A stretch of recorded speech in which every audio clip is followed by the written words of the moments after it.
Boa noite, meus irmãos. Nós vamos retornando do ponto que paramos na semana passada. Lembrando que nós estamos falando agora da aliança da criação e estamos nos dedicando ao seu aspecto geral. O aspecto geral da aliança da criação, do pacto da criação, que abraça três mandatos que estão entranhados na ordem criacional do homem: o sábado, o casamento e o trabalho.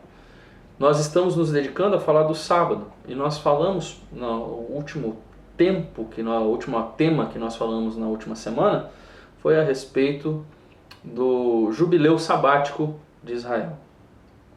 Israel, além do jubileu sabático, deveria celebrar o ano do jubileu.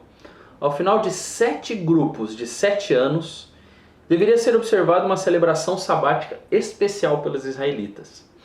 Cada 50º ano tinha um significado sabático único. É isso que a gente vê lá em Levítico 25, do 8 ao 22.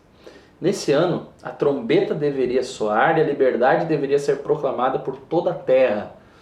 Todas as dívidas deveriam ser canceladas.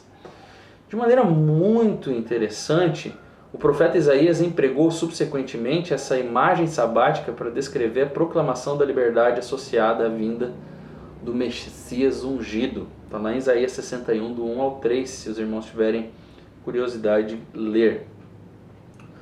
O próprio Cristo escolheu essa mensagem profética para caracterizar seu ministério pessoal quando começou a pregar em Nazaré.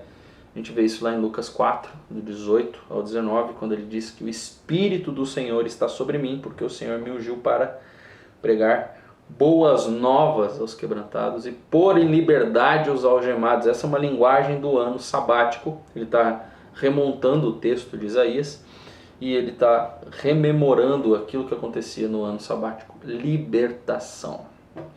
Esse uso mais amplo do conceito sabático em sua relação com o ministério de Cristo serve para introduzir mais um aspecto do sábado nas Escrituras. O sábado não apenas se relaciona com os padrões repetitivos e sagrados do povo de Deus, como o sábado semanal, o sábado do 7º ano e o sábado do jubileu. O sábado também se relaciona com a dimensão linear da história. No sábado, pode-se ver o modelo de progresso no relacionamento de Deus com seu povo por toda a extensão da história humana. Meus irmãos, o sábado é um tema extremamente importante de Gênesis a Apocalipse. O descanso da conquista de Israel sobre Josué concorda com esse princípio sabático. Israel sai do cativeiro do Egito através da peregrinação pelo deserto em direção ao descanso em Canaã. Lembrando que a palavra sábado hebraica, a palavra hebraica para sábado é descanso, significado. É Shabbat, é descanso, literalmente descanso. Não diz respeito a um dia específico, mas ao descanso do povo de Deus. Moisés antevê o descanso que Deus daria a Israel de todos os seus inimigos em Deuteronômio 12, do 9 ao 10. O salmista se refere posteriormente à negação de Deus de conceder descanso a Israel por causa do seu pecado no deserto. Salmo 95, 11. O Novo Testamento interpreta explicitamente essa história em termos do princípio sabático. Porque Josué não pode dar descanso a Israel, resta ainda um sábado para o povo de Deus. É isso que o autor de Hebreus vai dizer em Hebreus 4, do 8 ao 9. Portanto, meus irmãos, o sábado fornece uma chave importante para o entendimento da história do povo de Deus. O sábado desempenha um papel importante em determinar a história de Israel, não somente nos padrões repetitivos de culto semanal, mas também na ordenação de Deus com relação à história. Gente, a questão do sábado é tão séria, mas tão séria, que até mesmo os 70 anos de cativeiro de Israel são interpretados pelas Escrituras em termos do princípio sabático. Por causa do pecado, a terra de Israel haveria de observar uma acumulação imposta de sábados durante o exílio do povo. Isso a gente vê lá em Levítico 26, 33 e 35. Os anos de cativeiro deveriam compensar a negligência de Israel quanto ao princípio sabático. Ou seja, Israel passa 70 anos no cativeiro babilônico por causa dos sábados negligenciados. Por causa dos anos sabáticos negligenciados, Israel paga o tempo que ele negligenciou de dar descanso à terra no cativeiro, para que a terra descansasse. Gente, isso é muito, muito sério. Outras passagens da Escritura interpretam o cativeiro de Israel em termos do mesmo princípio. De acordo com o livro de Crônicas, Israel deve permanecer fora de sua terra até o reinado do rei da Pérsia, 2 Crônicas 36, 21. Essas considerações indicam que o princípio do sábado estrutura toda a história. De maneira mais dramática, a lei do sábado determina os anos do cativeiro de Israel. Isso é muito interessante. As esperanças escatológicas do povo de Deus também estão relacionadas com o princípio do sábado. Gente, para que vocês percebam a seriedade com que Deus organiza a sua criação no pacto que ele estabeleceu com o homem. Quando Daniel contempla o fim dos 70 sábados do cativeiro de Israel, ele recebe a revelação dos 77 que ainda viriam. Está lá em Daniel 9. Estes 77 estruturam a esperança escatológica do povo de Deus ao longo de linhas sabáticas. A conta feita está delimitada pelo sábado. Esse entendimento mais amplo do papel do sábado na origem, na história e na escatologia do mundo provê estrutura para se entender o significado do sábado também na Nova Aliança.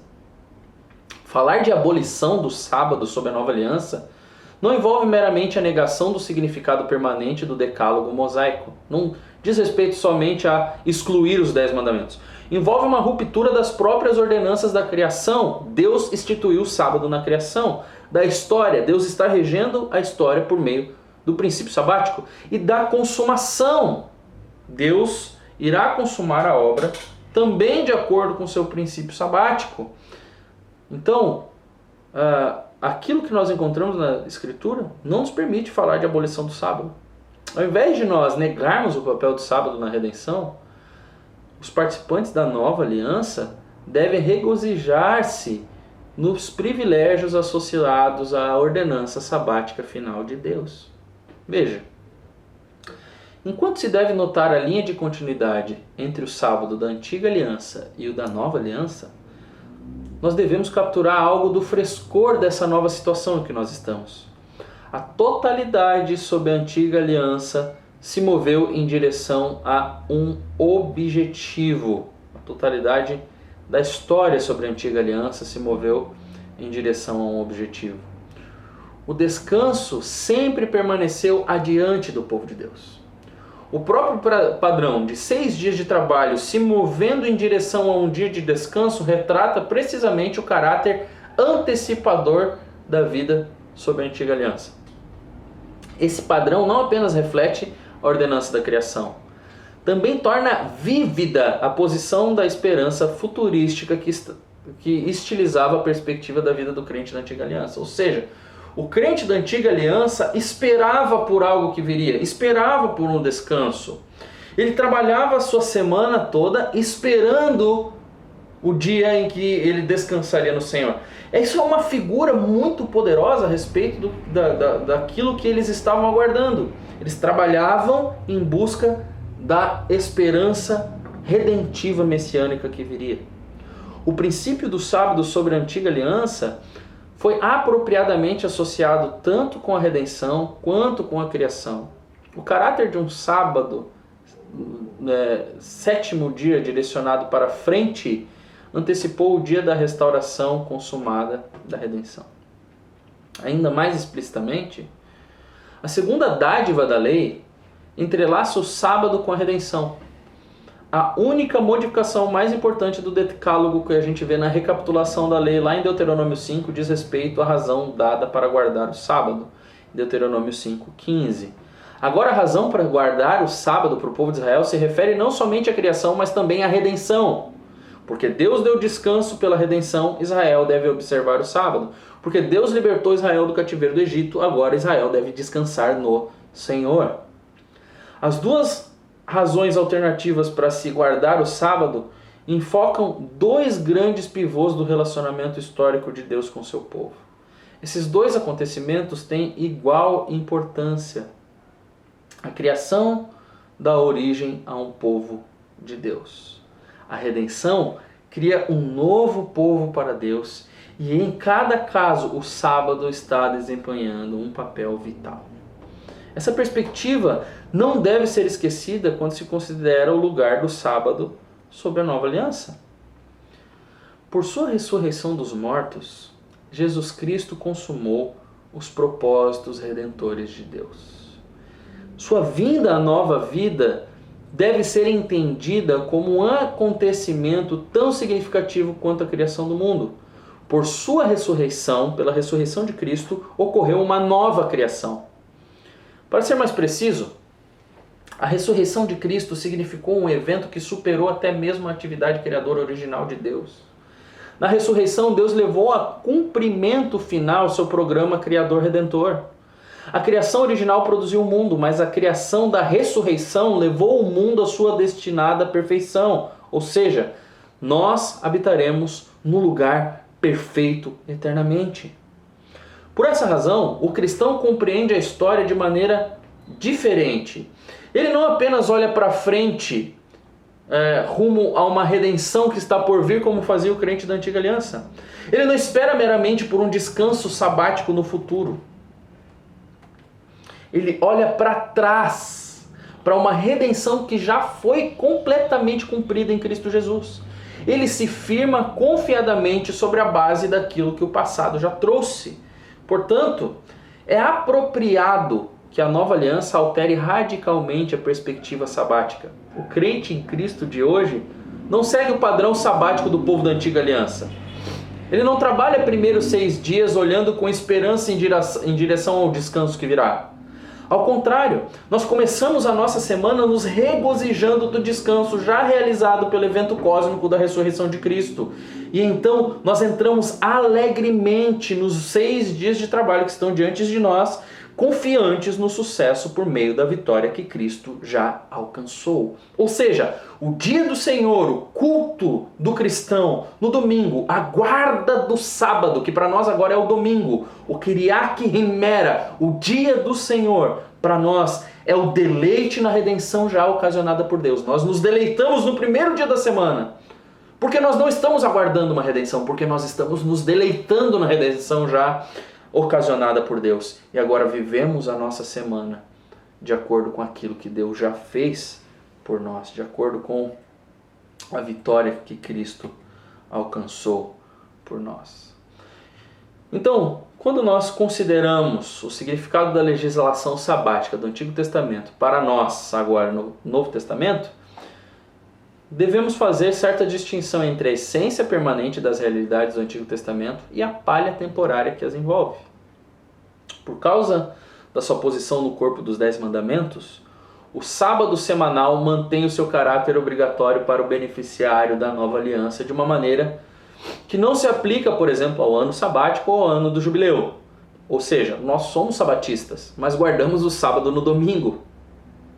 Embora o dia em que a celebração deva ser observada tenha sido mudado, do dia 7º para o primeiro dia da semana, o cristão é obrigado a lembrar-se do dia de sábado para santificá-lo, para não trabalhar nesse dia e para evitar fazer com que outras pessoas trabalhem para ele.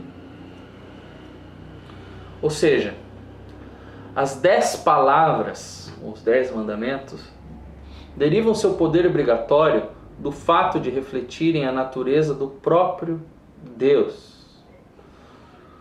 Como essência central da fase mosaica da Aliança da Redenção, os 10 mandamentos conservam um caráter tão obrigatório com relação ao crente da nova aliança quanto o princípio da fé, que forma a essência da fase abraâmica da Aliança na Redenção. Na consumação, o povo de Deus entrará completamente no descanso que não terá interrupção. Ou seja, quando o autor de Hebreus diz, ainda há um descanso para o povo de Deus.